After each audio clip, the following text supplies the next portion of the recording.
Thank you, Andy. Thank you for your remarks and for guiding us up from the efforts that IMO has taken to increase safety of passenger vessels.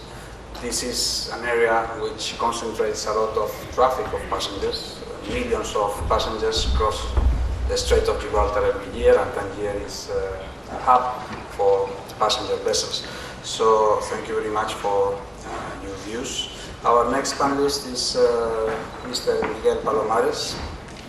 He is a naval architect that has spent most of his career working at IMO in different capacities, and is the former director of the Marine Protection Environment Division, and he was also the chair of the Committee of the Whole during the diplomatic conference that adopted the Cape Town Agreement on the Torremolinos Protocol on fishing boat safety. And he is with us today to speak about this particular convention that has not entered into force despite all the efforts taken to bring the convention into force, and I'm sure that he will help us to bring this convention into force soon. Okay. Thank you very much, Mr. Chairman. Good afternoon to you all. I hope that after this splendid lunch, which we have been offered kindly by the administration, you will find sufficient strength to remain awake, and we will do our utmost for that to happen. It is, first of all, a pleasure for me to be here in this fantastic city of Tanger, just across the road from my own country, Spain. I live very close by. We share the same seas and many of the same interests, and for that I find myself very much at ease and very pleased to be here. The safety of fishing vessels and fishermen has been very high in the agenda of IMO for over 4 decades. Ever since the Torremolinos International Convention on the Safety of Fishing Vessels was adopted in 1977, and despite several attempts by the organization to have this convention in force, and chiefly by the adoption of a protocol in 1993, that's the Torremolinos Protocol relating to the said convention, many of the maritime nations of the world have not managed to find a way to ratify the protocol or even implement its regulations. It is therefore not surprising that the anticipated decrease in casualty cases has not materialized as it was hoped. An intolerable number of fishermen, fishing industry workers throughout the world continue losing life and limb, mostly because they have to go about their daily activity on board ill-designed or poorly maintained vessels, often in atrocious sea conditions. On a more positive note, we must have reasons to hope that the entry into force just over 2 years ago of the International Convention on Standards of Training and Watchkeeping for Fishing Vessel Personnel, or the STCWF Convention, will bring about a decrease in the number of fishing-related lives lost. In parallel with the regulatory activity which affects vessels of 24 meters in length and over, IMO has also tackled the safety of smaller fishing vessels, probably where the high number of casualties occur, and this has been done in close cooperation with ILO and FAO. This collective effort has brought about several non-mandatory instruments, like the Code of Safety for Fishermen and Fishing Vessels, just 2 parts, and the voluntary guidelines for the design, construction and equipment of small fishing vessels, to name 2. but there have been other documents for guidance and safety recommendations, as well as implementation guidelines to have all these voluntary requirements put into place. In particular, IMO and FAO have made and continue making considerable efforts and dedicate large amounts of money through technical cooperation programs to assist countries with artisanal fishing interests all over the world in implementing the mentioned recommendations and guidance. However, while these technical cooperation programs are relatively successful in reducing the number of small boat accidents, the fact that the maritime community still lacked a regulatory framework in force to enhance the safety of larger vessels more than 10 years after the adoption of these regimes remains a challenge. In addressing this problem, since the beginning of the century, IMO has organized several seminars and workshops aimed specifically at promoting the implementation of the 1993 Torremolinos Protocol among countries with large fishing fleets, which, for technical or other reasons, have not been able to apply some of the protocol's provisions to their fishing fleets. One of these activities, a seminar on the implementation of the Torremolinos Protocol, held in Beijing, China in 2004, identified a number of application difficulties and produced various recommendations, all of which were examined 3 years later in Rome by the second joint FAO-IMO working group on IUU fishing and related matters. Subsequently, IMO took on board these recommendations through its technical bodies, chiefly the Maritime Safety Committee, together with the outcome of discussions on the matter previous to this joint group held within the same committee, the Maritime Safety Committee. And I will refer especially to the one calling to explore the possibility of developing a draft agreement relating to the implementation of the Torremolinos Protocol. This process culminated in October 2012 when a diplomatic conference held in South Africa adopted the Cape Town Agreement of 2012 on the implementation of the provisions of the Torremolinos Protocol of 1993 relating to the Torremolinos International Convention for the Safety of Fishing Vessels 1977. And because this title is a mouthful, you will agree with me, we prefer to refer to it as the 2012 Cape Town Agreement. The annex to this agreement incorporates most of the provisions of the Torremolinos Protocol untouched, plus a number of modified regulations affecting principally the conditions of entry into force, survey and certification, fire protection, detection, extinction and fighting, life-saving appliances and arrangements, and radio communications.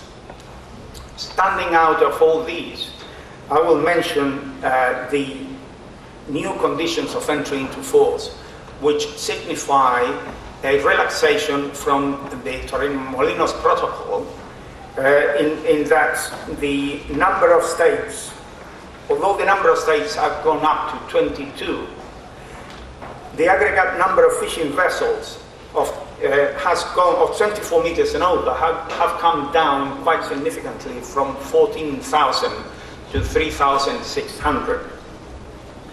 These new and modified provisions have been designed to bring in the agreement more acceptable to those states with substantial fishing fleets which encountered serious difficulties in accepting the protocol as it stood, mainly due to the particular way their fishing vessels were traditionally designed and operated. And I'm referring to countries in the Far East mainly. The Cape Town Conference, whose Committee of the Whole, as the Chairman mentioned before, I had the honor of chairing on behalf of the government of Spain, also adopted 6 resolutions. While all of them are essential, in particular Resolution 1 on early implementation of the agreement, where the conference appeals to those states who have not yet done so to become a party to the agreement as soon as possible and to initiate its implementation without awaiting its entry into force. I would like to single out Resolution 3, where the conference urges states to provide or arrange to provide, in cooperation with the organization, assistance to those states which have difficulty in meeting the requirements of the agreement and which request such assistance. The resolution also requests the organization to intensify its efforts to provide states with the assistance they may need through its integrated technical cooperation program. In this regard, the IMO Secretariat, in close cooperation with FAO and with the valuable support of the Kingdom of Morocco, has started taking action as called for in Conference Resolution 3 by organizing a series of sub-regional seminars with the purpose of assisting states willing to implement the 2012 agreement. The first of this series was held during the past month of April in Agadir, here in Morocco. And this groundbreaking exercise enabled administration officials and fishing vessel safety experts to get together and discuss the best possible ways and procedures that would facilitate the implementation of the provisions of the Cape Town Agreement, leading hopefully to an eventual ratification of the instrument. The outcome of the Agadir sub-regional seminar has been examined by the relevant IMO bodies, and I'm sure it will serve well the planning of subsequent international seminars. Distinguished participants, collaboration among states in other IMO areas has been shown to be a very effective tool to enhance maritime safety and the protection of the marine environment by promoting the implementation of many IMO conventions and other regulatory instruments. The protection of fishermen and other vessels should therefore be no exception. With the STCWF Convention now in force and hopefully being implemented, all hopes rest now on the prompt entry into force and thorough application worldwide of the 2012 Cape Town Agreement, which to all extent and purposes embodies all the regulations that, if fully implemented, will make the fishing industry a much safer activity globally. However, 2 years on, only 3 states have become a party to the agreement, a rate of acceptance that is far from what could be expected, considering that the instrument was adopted in Cape Town by acclamation. This, the year where the emphasis has been placed on the effective implementation of IMO instruments, should therefore be the year when all the governments with significant fishing interests seriously consider adhering to the agreement and, if possible, start implementing its provisions without awaiting its entry into force. And this would be in line with what the Secretary General was referring this morning regarding to his global system of shared responsibility. Distinguished delegates, it is high time that the safety of all the men and women that put their lives at risk and in jeopardy on a daily basis while pursuing an honest living is taken for what it's worth. I believe we, the wider society, owe it to them. Thank you.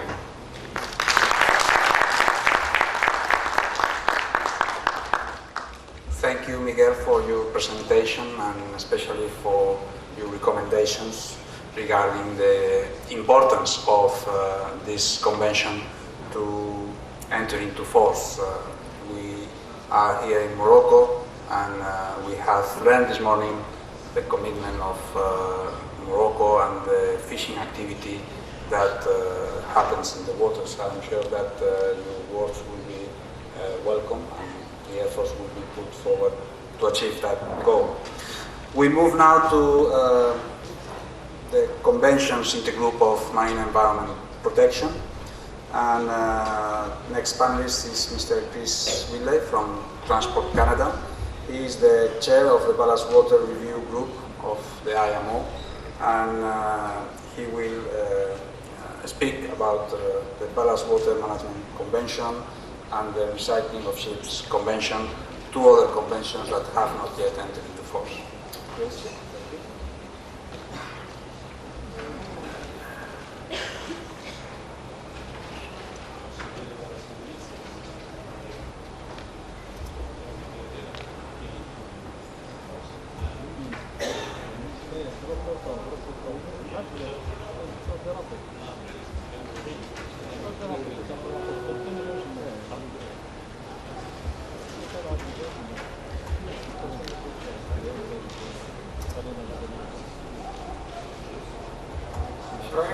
Technology is wonderful when it works.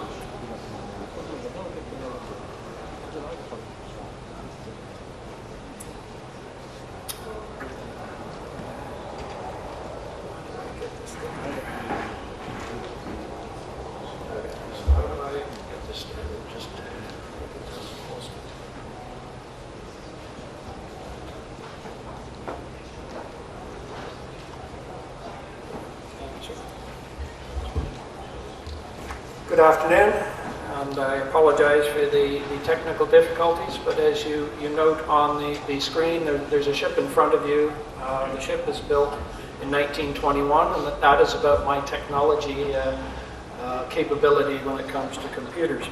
I chose that ship for a very specific reason. She has a lot to do with ballast water. Specifically, she's built on the Great Lakes. And when it comes to IMO, the whole issue of ballast water hinged in its early days about the reaction to the zebra mussel infestation of the Great Lakes. The other issue is she is actually one of the few vessels in the world built before the Ballast Water Convention came into force that actually had a ballast water treatment system on her. I've been associated with the ballast water file since 1993. I took a couple of years off. My history is as a chief engineer, and I finished the restoration of this vessel, and we took her from Northern Europe down to Monaco.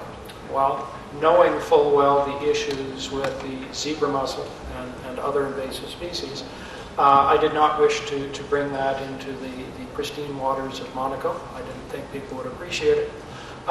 So talking with engineers, what we did, she's a steamship, and what we did was we put in a couple of heating coils. She has two 40 cubic meter ballast tanks. We put some heating coils and we took on ballast. We did not wish to do exchange because the time we were heading out, they were looking at some pretty serious weather out in the Bay of Biscay. So ballast water exchange was not an option. So we put in heating coils. And I can honestly tell you, we took on ballast, we heated it. At that time, Australia was doing a lot of work on heating. And they concluded that 37.5 degrees C was about enough to kill most of the organisms. I doubled that. So her actual ballast water treatment system was heating coils and steam, and we heated it up to 80 degrees C. And before this panel, we were talking about how we could get people to want to put on ballast water treatment systems. Mr. Palomares suggested we have a cooking contest. Well, I can tell you, at 80 degrees C, the whole ship just smelled like clam chowder. It was very effective, on the other hand. I did bring back scientists, and they concluded that not only did she meet, at that time, the aspirational things, but it was all dead. So, which is the bigger threat? We've had a lot of presentations already today showing pictures of the Torrey Canyon, Amoco Cadiz, oil spills. They bring a lot of media attention. They certainly bring money, as we've heard in terms of the various funds. But in practical terms, when it comes to the environment, the environment usually comes back. 10, 20, 30, 40 years, it may not be short, and it certainly makes the press. But in the big picture, an oil spill, assuming it is crude oil, things like that, where bacteria will do it, eventually the environment will recover. Introduction of harmful aquatic invasive species, on the other hand, is a forever cost. Unless you are absolutely, and I don't know any currently, unless you've actually been able to eradicate the species when it comes in, and oftentimes you can't do that because you can't even see it. Once an invasive species has come into your waters, it's there forever. The costs are there forever, and the changes to the environment are absolute in many cases. Other cases, not so much, but you don't know, and that's the big issue, and that's why, in terms of the Ballast Water Convention, you're looking at a preventative situation. You want to keep things out in the first place. IMO has been very, very involved. As I say, originally, IMO was brought to the attention by Australia, Canada, and the United States in the early 90s. We both got, United States and Canada were the first zebra mussel was discovered in 1988 in the Great Lakes. By 1989, we actually had voluntary guidelines, and the original guidelines for IMO and the IMO resolution in 1993 were based on the Canadian and the US experience. Those were a lot of research, a lot of engineering, changed things, and so in 2004 we ended up with a ballast water convention. It's an aspirational convention in the sense that while it was adopted in 2004, there were literally zero technologies at that time, short of boiling them, that actually would meet the Ballast Water Convention. Won't go into a lot of issues in terms of why, and I think Mr. Kenny did an excellent job this morning talking about the balance between technology and getting people to ratify. It has been a long road in terms of the Ballast Water Convention, but we're hopeful that in the near future it'll be ratified and come into force. In terms of the actual requirements of the convention, it's very actually conventional, if I can use the double sequitur. The requirements are you have to come up with a ballast water and sediment management plan, carry a ballast water record book, be surveyed and certified at regular intervals.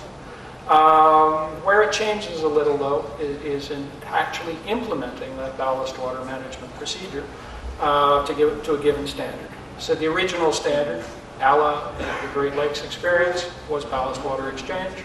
The idea of invasive species being flushed out in the high seas and being replaced with lower risk water. That's actually been very effective over the years, especially in freshwater systems. It hasn't worked out as well as we thought in terms of marine systems, which is why we've gone long-term to the longer ballast water treatment. That basically comes up to a standard that is scientifically and biologically tested to 10 little organisms in a cubic meter of water, and we've also even gone down to the viral level. And or other methods, and other methods could be pumping ashore, boiling, et cetera, et cetera. In terms of getting things implemented, as has already been talked to, one of the more important things was the GA guidelines and a type approval process. As has been talked to, we as administrations, by and large, talk to classification societies and others to look and make sure things are there. You need a process, a type approval process, and that was long in coming in terms of the convention. You actually need to have enough of them out there so that owners can buy them. You need dates to do so, and guidance from IMO. That's certainly a big one in terms of this aspirational kind of thing. Port stay control. Everybody needs that, because one of the biggest issues with ballast water is You don't know where these ships are coming from. You need a standardized way of doing things, and you need a way to protect the port state. And most recently, what has come up is that you need really proof that these things are working in the real world. So, availability of ballast water management systems, we've gone from 0 in 2003, with the exception of a few experimental ones, right now to 51 systems that have been granted type approval. By and large, these have their antecedents in water treatment ashore. Chlorination is a big one, especially in terms of the ability to use seawater to turn into chlorine and bromine and kill organisms that way. Ultraviolet has been a big one, but there's also been some extremely innovative ones. Oxygen deprivation in terms of one system that has found favor on ULCCs. But in terms of putting the convention into force, there are sufficient ballast water management systems under the IMO system on the market. One of the other issues with the convention, though, is it was very aspirational. We all assumed this would be in place in 5 years after it came into force. So we had actually, in the convention, talks about dates starting in 2009. Hasn't happened. So as a result, we've had to go to other means to change the way forward. And in this particular case, it was an assembly resolution to modernize, if you will, the reality of the dates. So there's an example of where things are going. The good part is that though any ship being built today should have a ballast water management system, the issue is mostly the various ships that need to retrofit, and those are the dates that are there. This has been come up with and talked about as guidelines on guidelines on guidelines. There is no other convention currently in IMO that has anywhere near the number of guidelines. These are only the official guidelines. There are resolutions, there's circulars, there's ballast water guidance instead of guidelines. But mostly important ones are things like guidelines in ballast water sampling. Again, 10 years ago, the whole technology didn't exist. G8, that's the one that most recently has been an issue that times have changed. When we thought of G8, which came in a couple of years after the convention came into force, so that the ballast water vendors could come up with an idea. Well, we've learned a few things. Other states, specifically the United States, have spent a lot of money and time in terms of proving things, and they've moved on. It's time for IMO to move on, and we've set up a policy and a procedure to do that.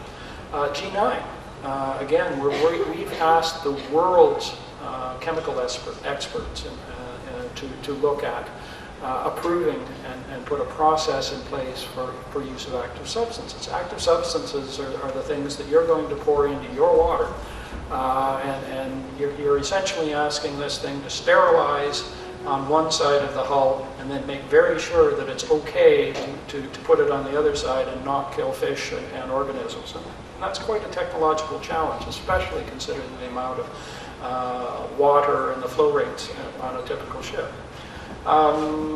Guidelines under port state control, just a couple of weeks ago, we finalized those. And to show how aspirational this is, we actually spent a whole day talking about a certain line in terms of indicative and detailed sampling. Currently, we do not have the technology approved to do indicative analysis. It just isn't there.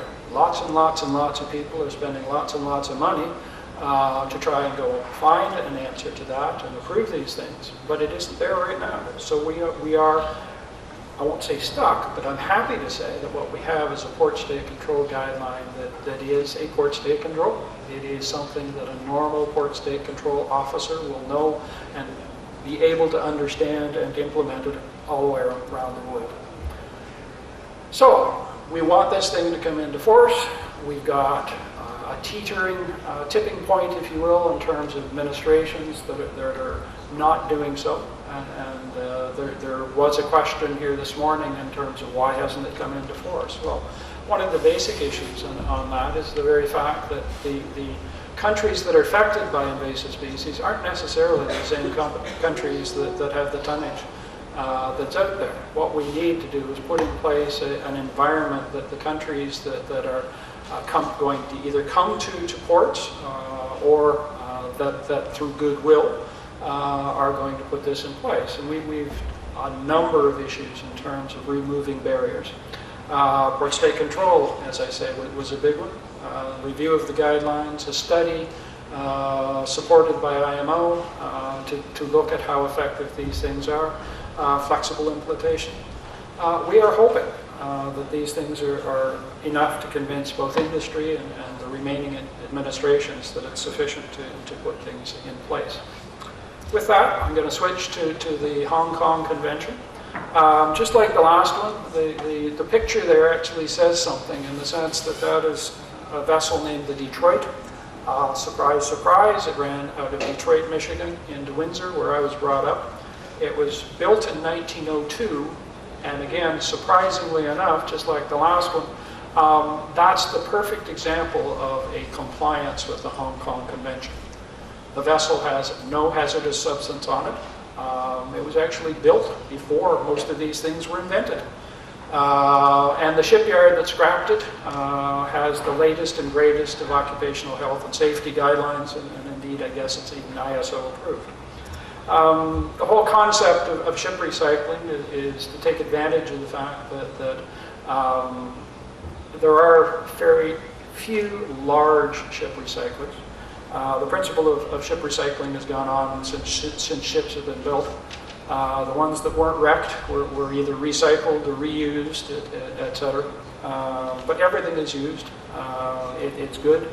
It's good, sustainable use of things. It's also good for economic development and local and regional economies. On the other hand, when you get the media involved, they will tell you that the working practices and environmental standards in many of these places are not the best. And certainly the media has driven a lot of the aspirational aspects about that. The original concept was that the Basel Convention should have had sufficient teeth to deal with it, specifically into the transboundary movements of hazardous waste. Unfortunately, a number of court cases indicated that it did not envision ships, and so to apply it on ships was rather difficult.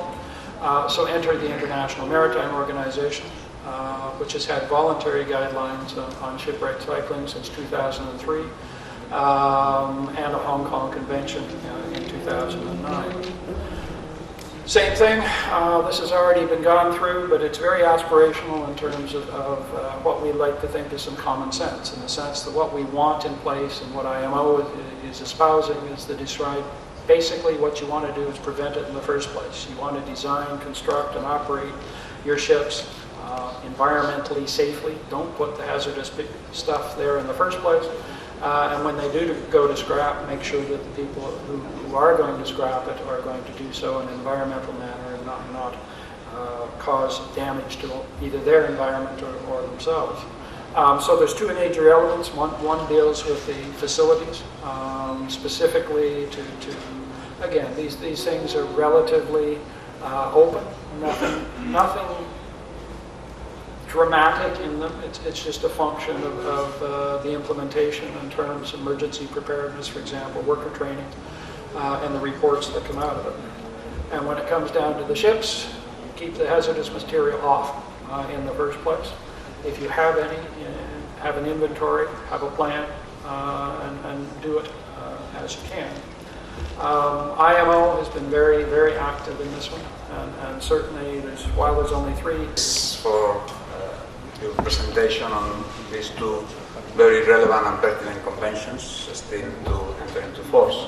And we moved to Studio Legale Berlingieri in Geneva, and is the president of the Italian Maritime Law Association and vice president of the International Maritime Committee. And he is going to address on 2 other conventions that have not yet entered into force, which are the HNS Protocol and the Wreck Removal Convention. Giorgio, the floor is yours. Thank you. Good afternoon, ladies and gentlemen. How many conventions? how many conventions really, but they are really needed, and the more there are conventions, the better it is for shipping and for the safety and for the security of navigation, and to keep ocean clean, as it is said by IMO since its constitution in 1948. I am here to address you on behalf of the Comité Maritime International and on behalf of his president, Stuart Hetherington, who unfortunately cannot be here today with you. The CMI has very close connections with IMO, and CMI was constituted in 1897, and its very purpose in the Constitution is the unification of maritime law. Unification is achieved by way of international conventions, and then that is the link between the CMI and IMO, and also, of course, with the IOPC funds. The cooperation between IMO and the CMI began in 1967 after the accident of the Amoco Cadiz, which caused quite substantial spillage in English waters. The British government sought the advice of IMO, and then IMO constituted its legal committee. And then there started the cooperation between the IMO legal committee and the CMI, and such cooperation was very fruitful and ended on that occasion with the CLC Convention of 1969 for pollution of oil, of course. The title of this event is Effective Implementation. Of course, it is the work of drafting conventions would be useless if then a convention does not enter into force, is not implemented. However, as Mr. Kenny, the director of IMO Legal Affairs, said this morning, implementation should be effective. In other words, it's not just sufficient that the convention enters into force with a number of sufficient ratification to have the convention enter into force, but it should be ratified worldwide. It should be accepted by all the various legal systems and introduced in the various jurisdictions in order that be complied with by all various maritime shipping countries. And of course, as Mr. Mora, the administrator of the IOPC funds, said us this morning, we can have an example by our host, by Morocco, who is among the parties to the CLC and found the protocols. This is very nice. And of course, I will say also, as far as the implementation by Morocco is concerned, that and I am turning now to the two conventions on which I am briefly reporting to you this afternoon, on the HNS Convention and on the wreck removal convention, that Morocco was a signatory to the HNS Convention of 1996. However, and most unfortunately, that convention did not come into force because although it was exceeded by 14 countries, only 3 of them had tonnage in excess of 2 million tons, whilst the convention required 4 states. Of course, this is not a simple convention, and it was the idea of IMO was to fill a gap, because IMO has always great ideas to fill gaps here and there to cover all aspects of maritime law.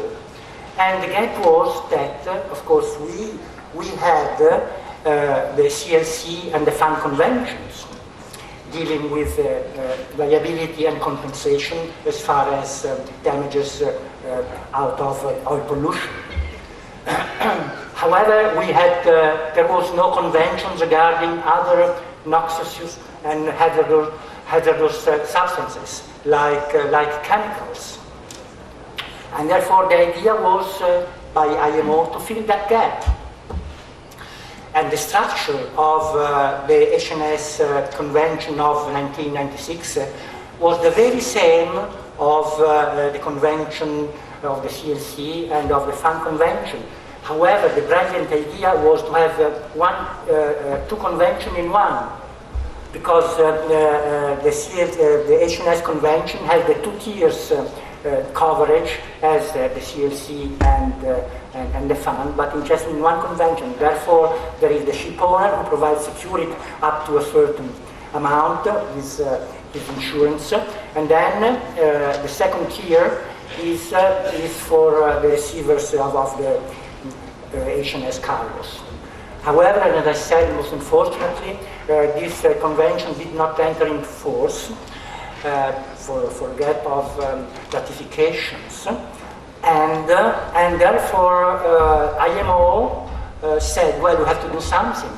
Let us study why this convention, what were the problems and the difficulties. Let us work on a protocol, and therefore a protocol was worked out, and this is actually the 2010 protocol, which makes things more easy. But however, and again, most unfortunately, because we really need such a convention, the protocol was signed subject to ratification only by 8 countries, whilst the required number of countries is 10, again with 4 countries with tonnage in excess of 2 million tons. Therefore, we are here, and the title of this event, effective implementation, is very appropriate, because the world and IMO and everybody of us should try to promote the ratification of this HNS protocol, because it's very needed for the protection out of damages from HNS substances. Another gap which was filled,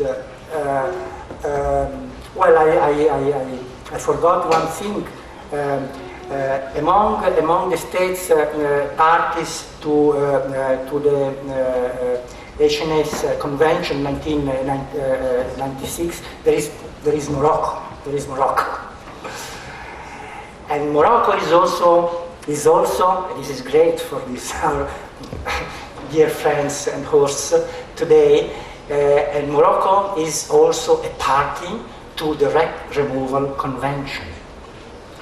The wreck removal convention fills another gap, and this is another great idea of IMO. Fills the gap of removing wrecks which are dangerous and constitute a hazard to navigation, wrecks which are outside territorial waters. Because as we know, every state is competent to remove wrecks within its territorial waters, but is not bound, there is no jurisdiction outside the territorial waters. So the idea of IMO was to fill this gap again. And again here, the conventions finds focus on liability of the shipowner of the wreck, and looks for compensation, which is to be put up by the owner of the wreck, up to what amount? Up to the amount of the limitation of liability of the law governing limitation of liability, but not exceeding the limitation under the 1976 LMC Convention. As I said, the wreck must constitute a hazard, and the Convention puts obligations on the shipowner to locate, to mark, and to remove the wreck, and also some sort of obligation on the state within which competent nearby for assisting in marking and having the wreck removed.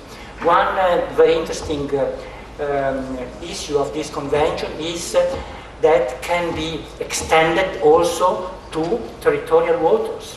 And a nice and good thing is that 10 ratifications are required, and we have 11. The last ratification being that of Congo in June this year.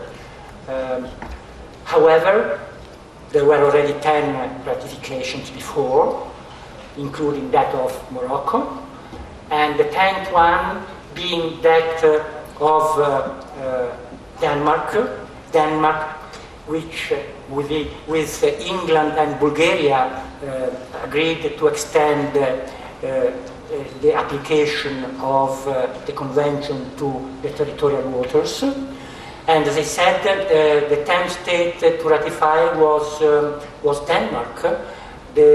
I think the 14th of April 2014, and therefore, as a consequence, very nicely, the Convention on Wreck Removal will enter into force in 1 year's time, namely the 14th of April 2015.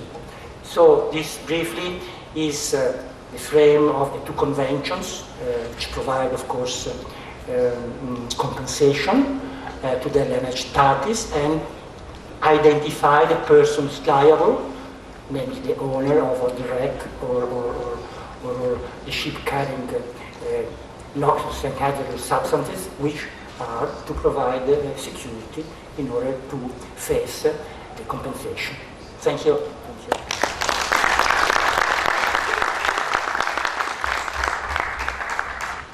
Thank you, Giorgio, for identifying these gaps and also identifying the good ideas that IMO has had in the past to fill the gaps. And the good news is that one of these conventions, the Wreck Removal Convention, is about to enter into force next year.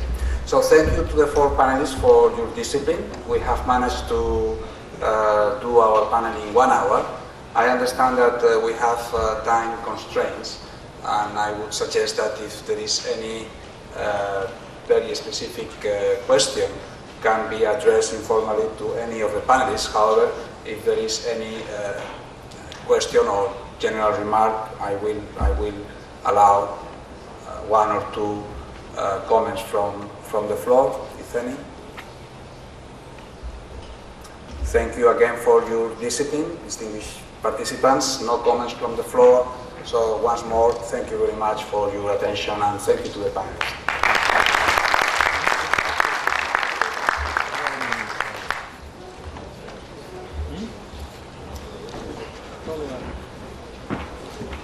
Thank you, Mr. Esteban, for your moderation, and thank you for the panelists for their contributions. And we will move right now to the third panel. It will be dedicated to the national experiences on effective implementations of IMO conventions. And for that purpose, I would like to ask the moderator, Mr. Rafael Rodriguez Valero, to join me on the floor. and to ask the speakers, Mr. Julio Berzosa Navazo and Miss Miriam Hausch to join me. And the latest one is Mr. Murad Al-Fadili. Please have a seat.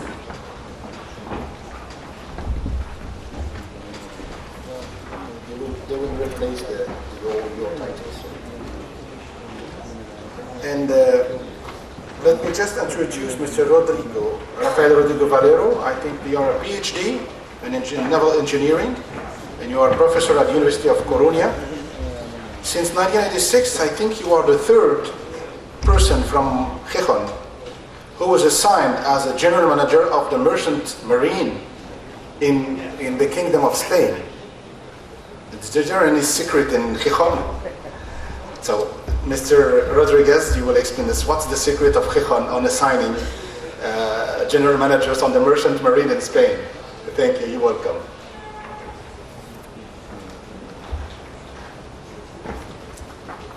Salam alaikum.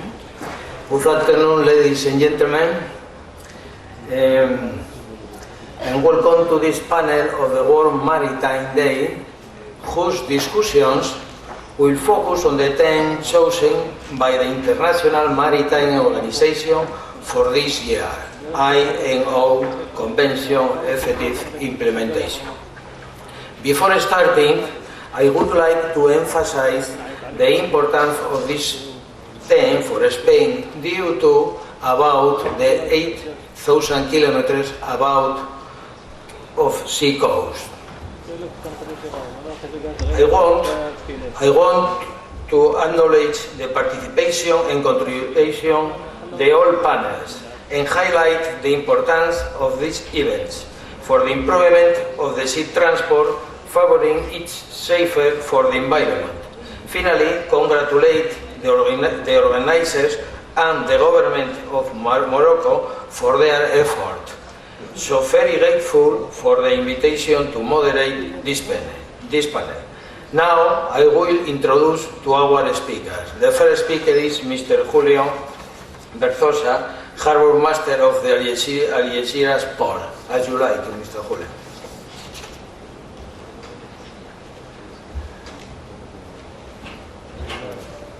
Good afternoon. It's possible to answer.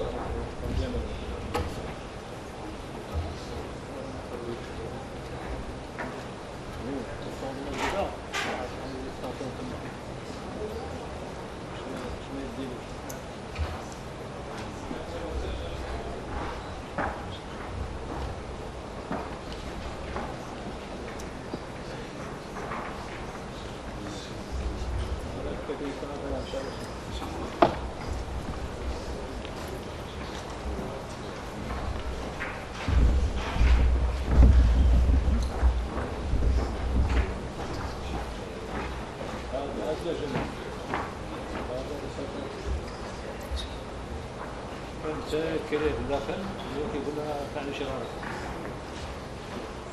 لا تقولش تقدر تبدل معه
Well, I have been spending near 30 years around the Strait of Gibraltar, and I've been thinking to put practical paradox in SOLAS and a little bit in Marco, with the aim to help the captain after a damage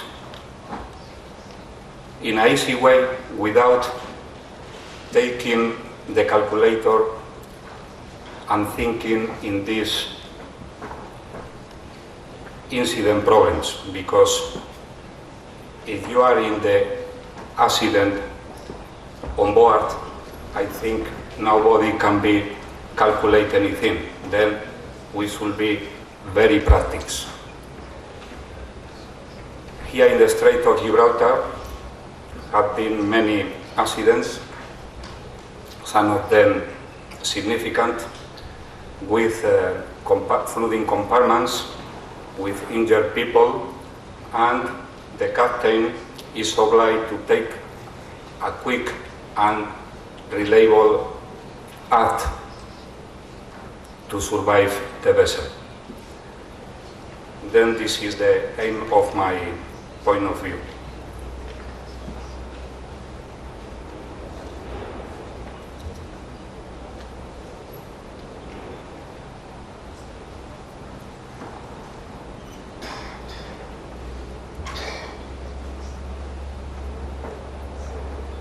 There is a little paradox about the electrical problems in the chapter 2.1 of SOLAS. It's compulsory to have two sources of electrical power. One of them is the main electrical switchboard, is close to the auxiliary generators, and the other one is the emergency switchboard. Should be in a passenger ship, should be aft the bridge. It's a long distance between the main engine and is local for the main emergency. But the real problem is all the focal points are located in the emergency local room. If this is in accident, for instance, this is connecting to a sprinkler pump, to emergency firefighting pump, to the power for the doors, watertight doors. If some of them is in break circuit, start the fire, and we have been found, and several times, frequently, that the local for emergency room is set in fire. It means all the essential circuits, all the essential nautical aids and the other services are out of service. It means SOLAR said two sources, but the two sources are going to a focal point. It means appears like only one way. When you speak this to the class societies, they comply with the regulation, but sometimes after this accident the ship is out of power, is out of control. Then to overcome this problem, I think it's a very easy way, and if you have a switch change power in the same bridge, you can feed directly the essential equipment through the main switchboard from the engine room or through separate way to the emergency local.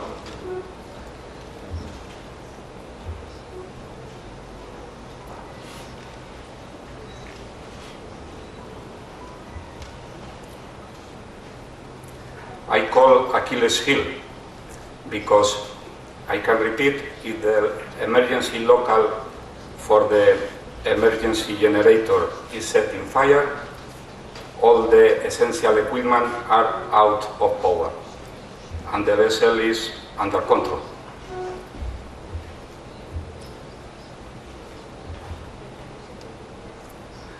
Another thing is the dangers for firefighting doors. in the saloons for the passengers, in the saloons and through the crew accommodation. You have, as you know, firefighting doors. They are in an open position, you can see here. And suppose there is a blackout, then these fire doors are closed immediately because the coil, the magnetic coil, is only fitted from main source or from emergency switchboard. It's the same line.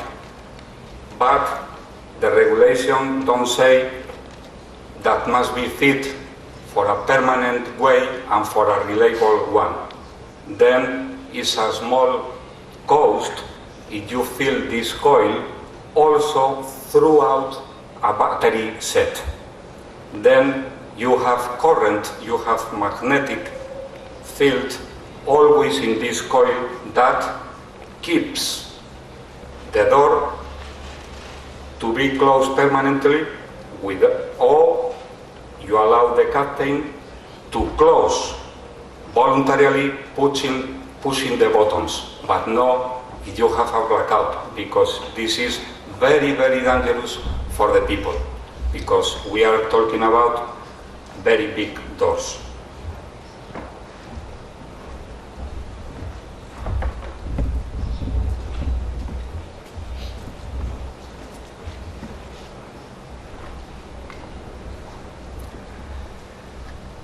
As I told you before, if you are in a flooding situation, I remember in Nador, I crossed the Mediterranean to help the aground Moroccan big ship, passenger ship, and I remember at that occasion everybody was concerning if the vessel could withstand the flooding. Then if you are in this situation, you are not able to calculate anything. Then I recommend to have damage control plan very, very easy. It means you take account with the chief officer how many compartments you have flooding, and immediately in a color damage control plan you are completely sure if your vessel can withstand this flooding.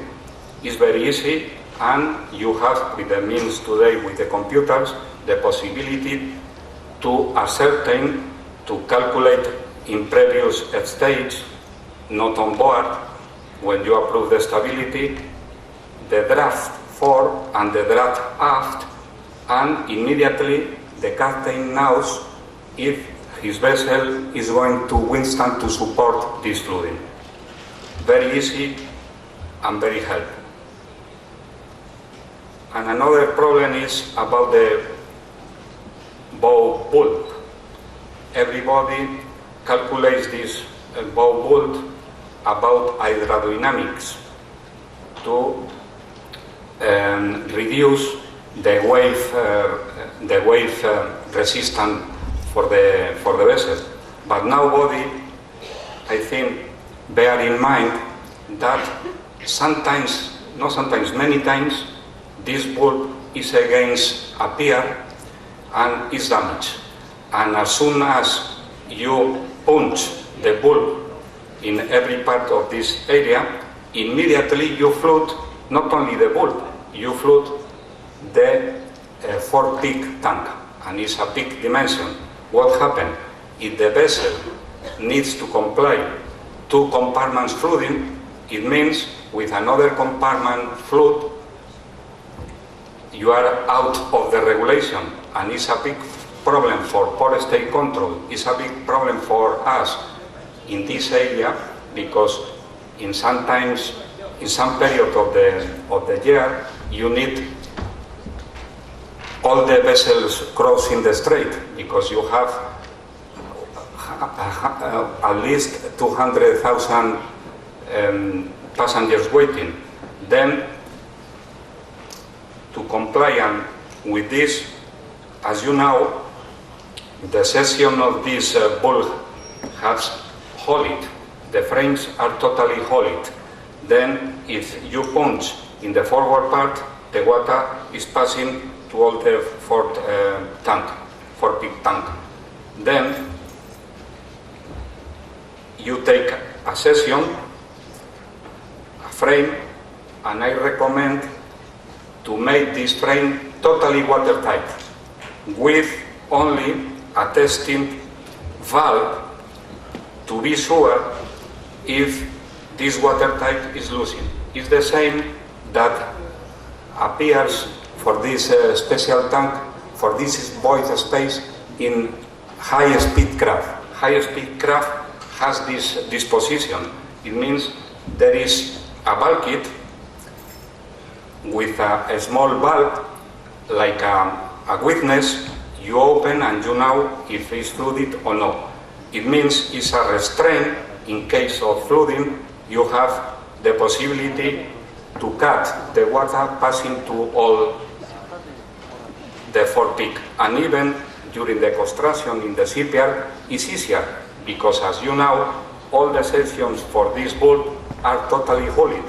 Then it's easier to build the vessel with a blanket bulkhead.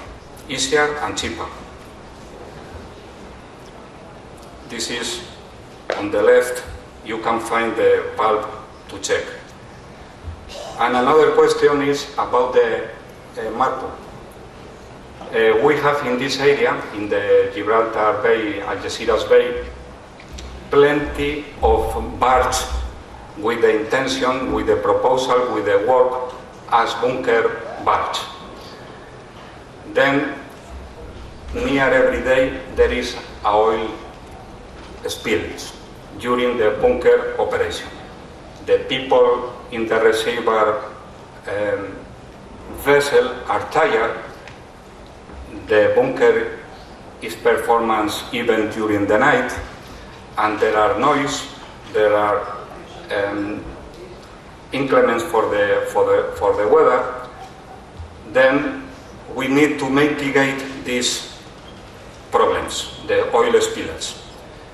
And to mitigate, to allay these problems, we should design the barge especially for this purpose, because it's not the same to design a tanker than to this that is trading between two long ports, two separate ports, that this kind of barge that is going to work for this special trade, giving bunkers. Most of the vessels are all vessels that used to be in another trade, and the owners take these vessels and put to work in this new trade.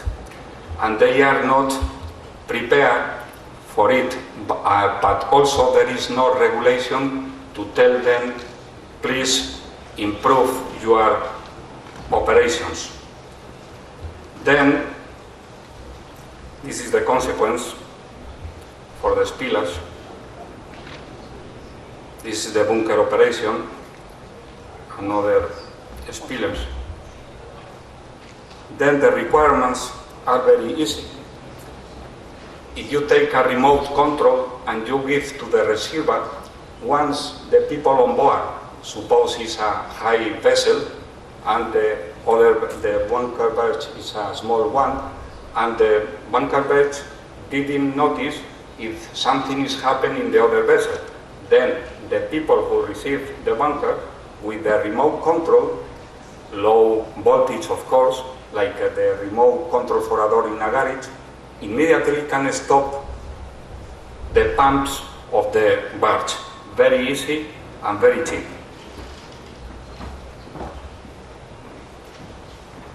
If there is an spillage on this kind of barge, about an overflow, about a hose broken, then you don't have in general you don't have protected the main deck. But if the gangway is a little bit high on the main deck, then the first barrier for the spillage is this one. Some class societies are complaining that for this, that if you are navigating, the water comes on the main deck and they say doesn't comply with load lines. But if you have enough scupper, when you are working for this trade, you close the scupper, and if you are sailing, you take out the scupper. But there is no any regulation in MARPOL that enforce this easy way.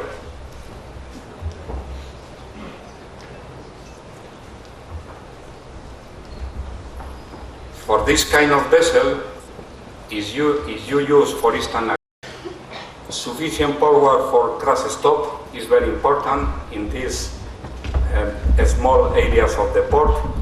As soon as the speed of the boat is constant, you can say only for the ship, go out, but the accident is certainly sure. To avoid this, you need a very good crash stop. And you need also the response when you, in the bridge, take a stern. It's not possible to lasting many time from this order and the received order in the engine room, for instance, a propeller with no fixed propeller. If the time is long, then the crack is sure.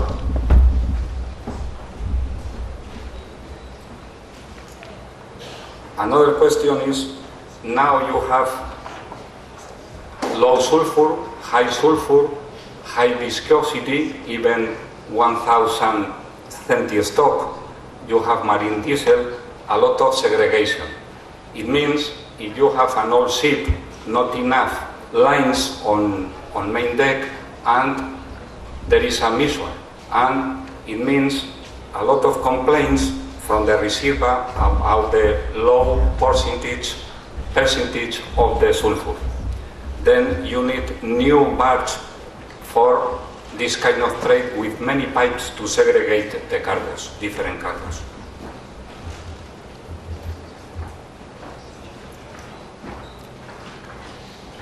Well, no slope tank, according with the definition of MARPOL,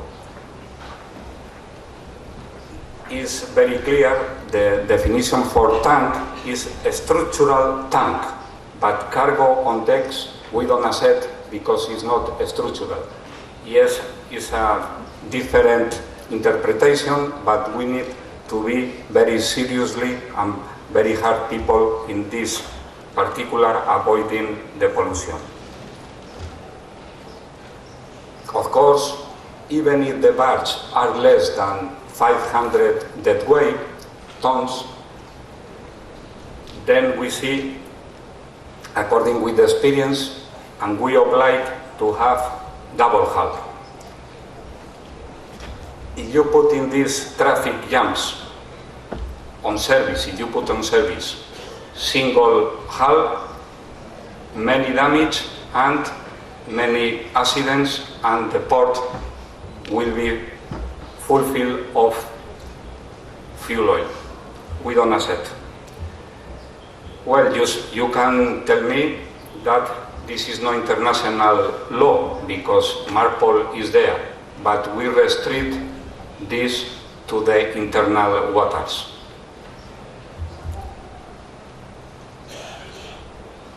Of course, hoses must be new, must be proof, pressure test. Fair legs for the barge. We oblige San Lorenzo, rolling fair legs, no Panama types, because it's too much friction and lines are broken and there is a swell in the anchorage place, and it's a big problem because if the barge separates, hoses are broken and the spillage is sure. The air pipes of the barge, some of them is not very good design, and they put the mouth to the side, and if there is an spillage directly, an overflow, directly the oil is coming to the sea. But if you put the mouth to the central line of the vessel, if you have an spillage, immediately is on main deck, and if you have the first barrier, the gunwale, all the fuel oil is inside the deck and no pollution.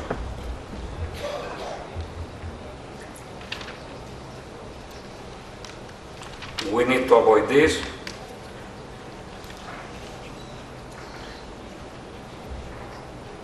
Of course, pumping platform around manifold with a safe hole and with a small scupper directly to a slope tank. And now, as you know, this is concerning ISM and concerning ILO.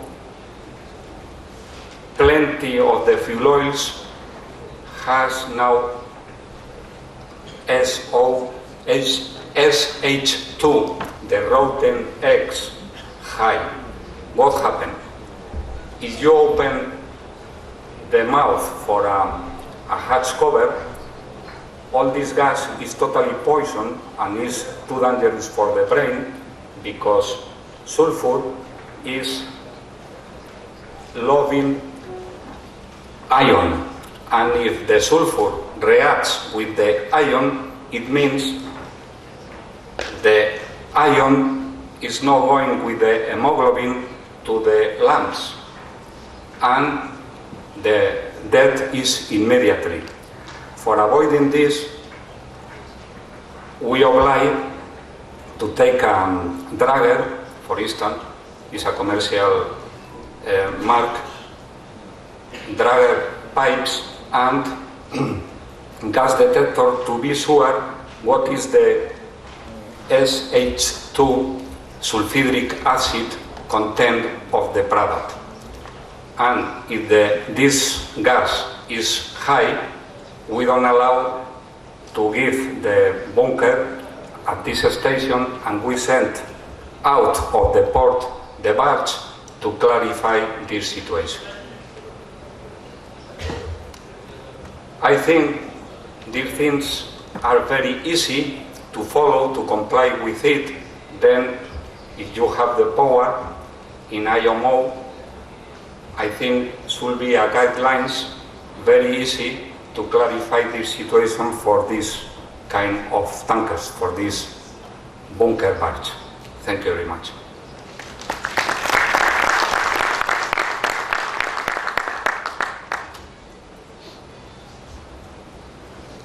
Thank you, Mr. Julio, for your exposition, for your knowledge about the SOLAS Marpol, and for very good work in the as Master Harbor in the Algeciras port. Thank you very much. The second speaker is Mrs. Marian Roach, Senior Legal Conseller of Administration to the Secretary General of Government. The integration of the provision and standard of IMO Convention in law in maritime regulation of the Kingdom of Morocco, as you like.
Oui, bonjour. Donc moi je vais vous parler, je ne vais pas être très longue, j'espère. Je vais vous parler simplement de la transposition dans la législation marocaine des conventions de l'OMI qui ont été donc adoptées sous l'égide de l'OMI et qui ont été donc ratifiées par le Royaume du Maroc. Comment est-ce que l'on fait? Voilà. Alors tout d'abord, en préambule, c'est le moment de le dire, nous avons cité le préambule de la Constitution du 29 juillet 2011 qui nous dit, le Maroc donc, réaffirme et s'engage, c'est le dernier paragraphe du préambule, à accorder aux conventions internationales dûment ratifiées, dans le cadre des dispositions de la Constitution et des lois du Royaume, dans le respect de son identité nationale immuable et dès la publication de ces conventions, la primauté sur le droit interne du pays, et harmoniser en conséquence les dispositions pertinentes de sa législation nationale. Cette disposition particulière, si on doit l'analyser, elle confirme le caractère dualiste de l'ordre juridique marocain. En effet, d'un côté, la Constitution reconnaît la suprématie, nous voyons le terme, des conventions internationales sur le droit interne, mais lorsque celles-ci sont ratifiées et publiées, donc seulement les conventions ratifiées et publiées, lorsqu'elles ne sont pas bien sûr contraires à la législation ou dans le respect de son identité nationale, comme il est dit, et elles subordonnent cet exercice, une fois la ratification et la publication, à l'harmonisation des dispositions pertinentes de la législation nationale. C'est-à-dire qu'il se donne le choix ensuite d'intégrer les dispositions des conventions ratifiées et publiées là où il faut, au bon endroit, dans sa législation ou éventuellement dans sa réglementation selon le cas. Il y a donc deux étapes. Nous avons vu la ratification et la publication de la norme juridique internationale. Ensuite, l'introduction de cette norme internationale dans l'ordre interne. En outre, cette norme doit respecter les autres contraintes. On a dit dans le respect de la Constitution. Les éléments sont tous dans cette phrase. En outre, cette norme doit respecter les autres contraintes liées notamment à la procédure de ratification et de publication qui s'effectue sous forme législative en deux temps. Une acceptation par le Parlement quant au principe de la ratification.